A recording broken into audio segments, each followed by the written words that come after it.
प्रहारच्या जिल्हाध्यक्षावर घोटाळ्याचे आरोप करण्यात आलेत।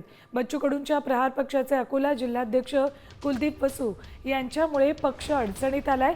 अकोट बाजार समितीच्या ज्वारी खरेदीत वसू यांच्या फार्म्स प्रोड्युसर कंपनीने फसवणूक केल्याचा आरोप झालाय। राष्ट्रवादीचे आमदार अमोल मिटकरींनी विधान परिषदेत या घोटाळ्यावर लक्ष वेधलंय।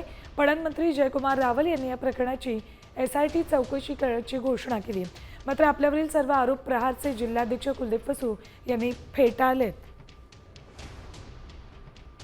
या सातबाऱ्यावर ज्वारीचा पेराच नाही माननीय सभापती महोदय, सातबारे आहेत।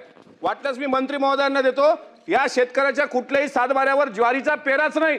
1350 शेतकऱ्यांकडून 50 क्विंटल ज्वारी खरेदी केली असं उत्तरात सांगताय तुम्ही। तो कापसाचा घोटाळा पण तसाच, हा भ्रष्ट कारभार आहे। जरी तुम्हाला वाटत असेल तिथल्या ज्या पदोन्नती झाल्या, ज्या पदनियुक्त्या झाल्या, जे कार्यकारी मंडळ आहे त्यांनी हा कोट्यावधीचा भ्रष्टाचार केलाय। जो आरोप केला होता तो जॉईंट रजिस्टरकडे चौकशीसाठी दिलेला आहे। त्याची अंतिम तारीख ही परवा 18 तारखेला त्याच्या माध्यमातून त्यांनी अहवाल सादर करावा असं देखील आपण सूचना दिली। मंत्री आपले सहकार्यांचं म्हणणं आहे की एक SIT लावी, तर SIT देखील याच्यामधनं लावण्यात येईल आणि काही चुकीचं झालं असेल तर कडक कारवाई करण्यात येईल।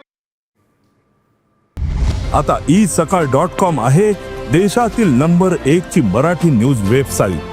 प्रत्येक अपडेटसाठी isakal.com ला नक्की भेट द्या।